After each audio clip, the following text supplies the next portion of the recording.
Buenas tardes, muchas gracias al Colegio de Abogados de Costa Rica por la invitación y particularmente a Vilma por darme la oportunidad de conversarles hoy unos minutos. Me tocó hablar después del almuerzo, así que espero que no se duerman en la presentación. Vamos a tratar que no sea así y bueno, tal vez sirva un poco empezar hablando no tanto de derecho, sino del mundo financiero y ya después volver un poco al derecho. El comercio electrónico de los servicios financieros podemos verlo en tres dimensiones fundamentalmente. En primer lugar, cómo las entidades financieras utilizan la tecnología y las prácticas del comercio electrónico para ofrecer sus propios productos y servicios en el mercado. En segundo lugar, también es una oportunidad para que estas entidades ofrezcan nuevos productos y servicios que puedan satisfacer las necesidades de ese comercio electrónico, de otros actores, de otros comerciantes, de otras partes en el comercio electrónico. Y también hay un nuevo ambiente de negocios asociado al comercio electrónico de servicios financieros, y ahí es donde hay un enorme potencial para innovaciones y disrupciones en los servicios financieros impulsados por los avances tecnológicos que, como sabemos y somos testigos de ello, tienen cada vez mayor difusión y aceptación entre los consumidores. ¿Cuáles son los actores en el comercio electrónico de servicio financiero? En primer lugar, el consumidor, las entidades financieras en sentido amplio, los reguladores y otros de los que vamos a conversar en unos minutos. Pero en primera instancia el consumidor, y es sobre él, alrededor de quién ha ido girando el enfoque en el comercio electrónico de servicios financieros.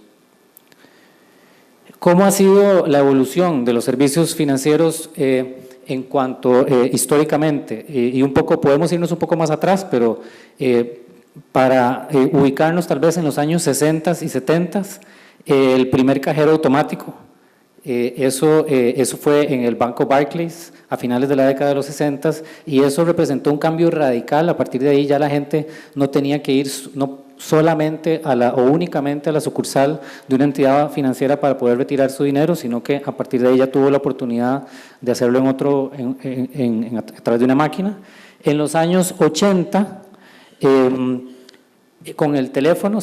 empieza a dar lo que recordaríamos como la banca telefónica, a través de la cual los clientes de algunas entidades financieras podían acceder a ellas y hacer consultas o realizar determinados actos que le permitía ya esa tecnología que estaba bastante masificada. En los años 90, como nos contaba don Rafael en la mañana, con el surgimiento de Internet, ese es otro punto de inflexión.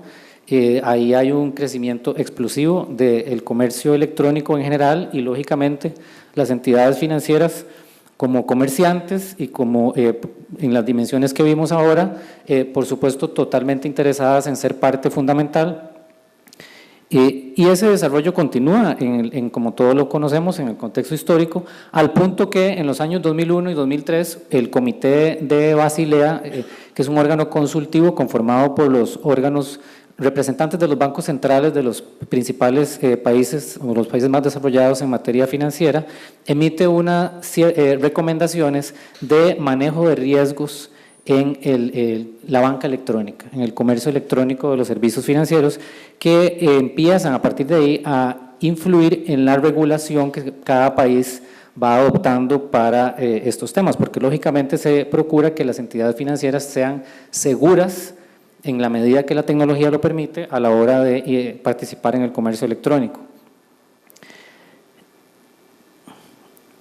En el año 2007, muchos lo recordaremos, surge la primera versión del iPhone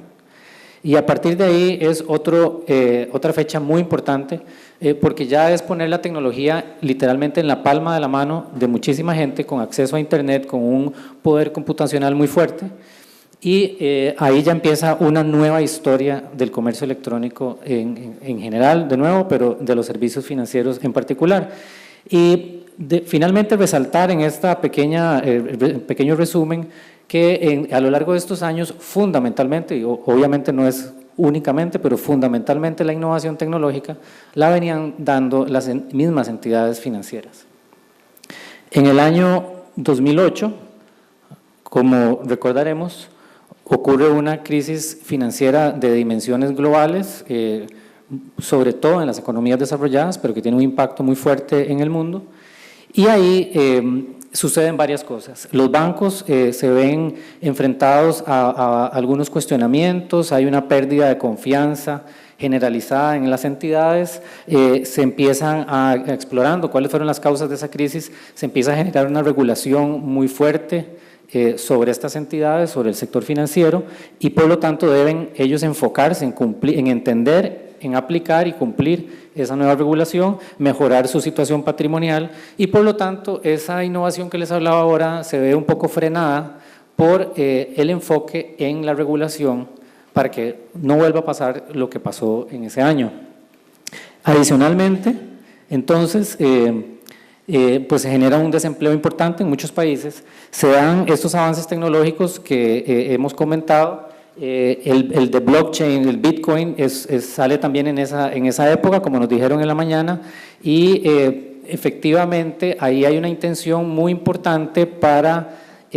lograr eliminar ese intermediario, esa institución financiera que actúa como un intermediario y un garante en las transacciones de pago de una persona a otra, ¿verdad? A través de, ¿cómo? Eliminando, a través de la matemática y de la criptografía,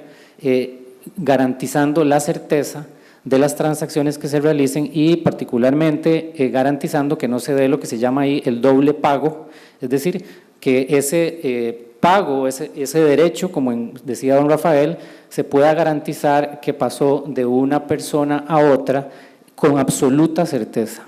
sin necesidad de un intermediario. Eso se puede ver, como decía, hay una página de internet que se llama bitcoin.org, ahí está el documento original, son 9 páginas, el de Satoshi Nakamoto, hay una traducción al español. La recomendación, el que puede es que la lea en inglés, pero bueno, también hay una traducción bastante aceptable en español, y si bien es cierto no tiene un enfoque jurídico, es sobre todo técnico y económico, es importante para entender la génesis de dónde surge mucho de esa disrupción tecnológica que estamos viviendo hoy día. Entonces, como les decía, hay un enfoque en los consumidores y se empieza a dar esa inquietud entre muchas personas de cómo poder brindar servicios financieros sin necesidad de una entidad financiera a través de las nuevas tecnologías. Entonces es donde se empieza a hablar más comúnmente del concepto de startup, de una compañía, un nuevo emprendedor, de una compañía fintech. Entendido esto, ya les voy a explicar, sobre todo apoyado en mucho por las redes sociales, que también en esa época se empiezan a hacer muy masivas. La gente entonces empieza a enterar lo que está sucediendo en otros continentes, en otros países, de cómo se prestan los servicios, se da publicidad que es de alcance global. Las nuevas generaciones, conocidos muchos como los millennials, totalmente criados en un ambiente digital, con una mínima aversión al riesgo de uso de la tecnología, empiezan a ser consumidores en esta época también, y entonces se da un enfoque en una era del cliente. La gente quiere servicios más rápidos, más seguros, más inmediatos, con menos fricción, y pues si pueden eliminarle un intermediario que además no tenía en ese momento una gran confianza de los consumidores, pues mucho mejor. Este fenómeno de fintech, entonces, se puede referir como las nuevas tecnologías se utilizan para brindar servicios financieros, incluye también la regulación, el entorno que rodea a esas tecnologías y a las empresas. Una forma de verlo es que es la intersección entre las finanzas, la tecnología y la regulación. Está incluida no solo los nuevos emprendimientos, sino las entidades financieras. O sea, dentro del mundo fintech no solo son los emprendedores, sino también las mismas entidades financieras que ya han venido, una vez que superaron la primera etapa de acomodarse a las nuevas regulaciones, también dedicando muchísimos recursos a la tecnología y a la innovación. ¿Cuáles son algunas de las actividades que el mundo fintech nos ofrece? Hay plataformas de financiación alternativa, mejor conocido como crowdfunding,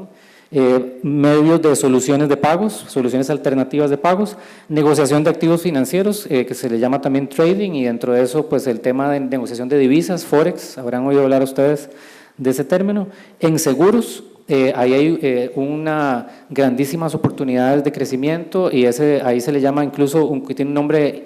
independiente que se le denomina InsurTech. Y también para cumplimiento de la regulación, el uso de la tecnología para el cumplimiento de la regulación se le denomina RegTech, y dentro de ese el cumplimiento de los reguladores, los mismos organismos reguladores apoyándose en la tecnología para cumplir de mejor forma su labor, pues se le ha denominado SubTech como una categoría de este otro término. El manejo de finanzas personales y empresariales también hay una actividad muy grande, y las monedas, el dinero electrónico y las monedas virtuales.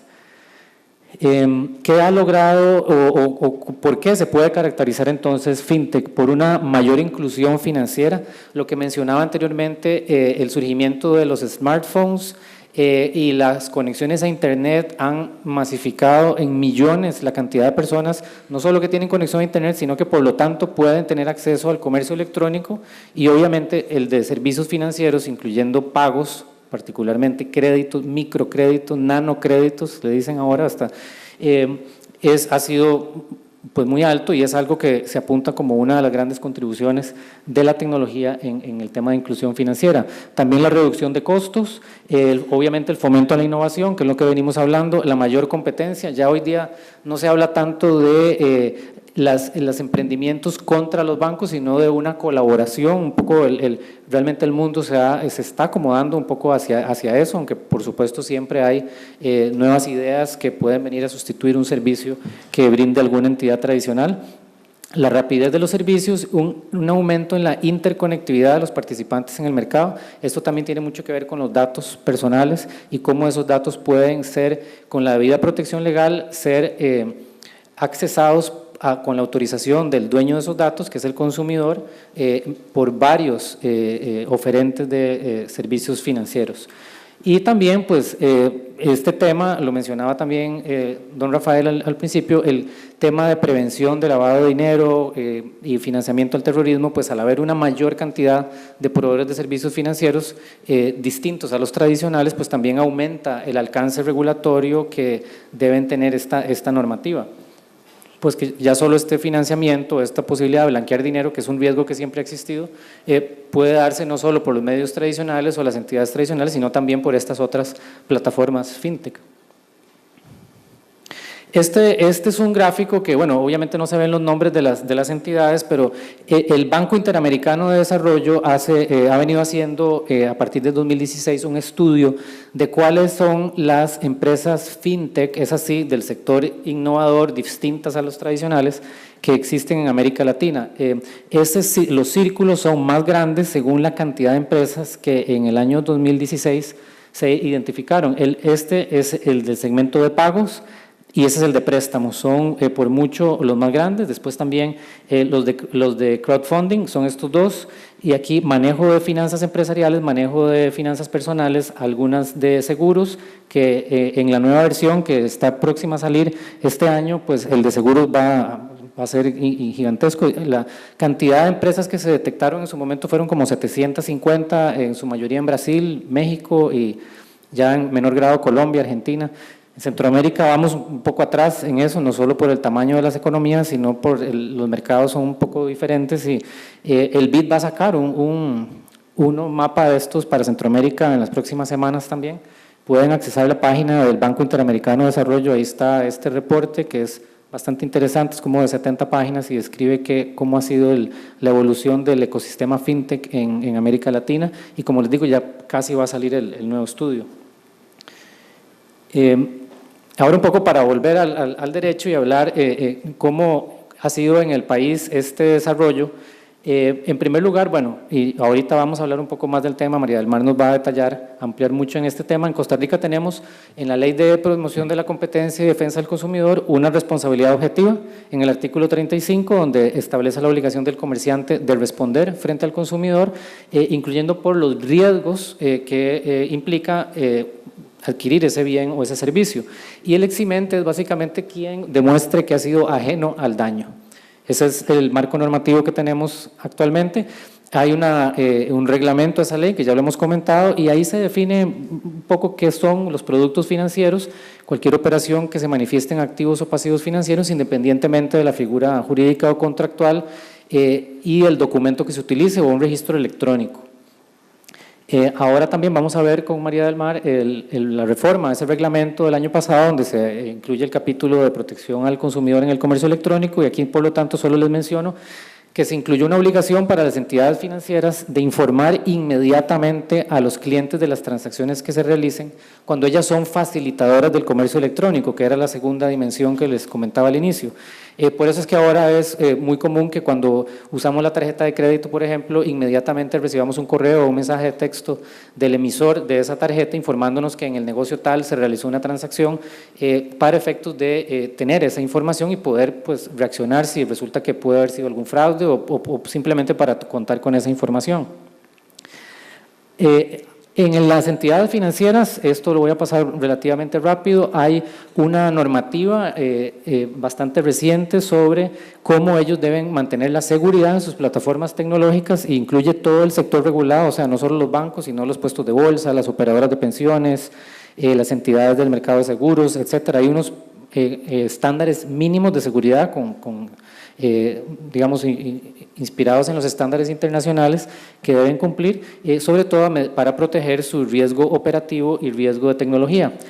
Para los bancos en particular hay unos lineamientos un poco más específicos que reconocen la omnicanalidad en la banca electrónica, es decir, que no solo el acceso es mediante una página web, sino que puede ser a través de el acceso por aplicaciones o el acceso por incluso redes sociales como los chats. Ya tenemos algunas entidades acá que en el Messenger de Facebook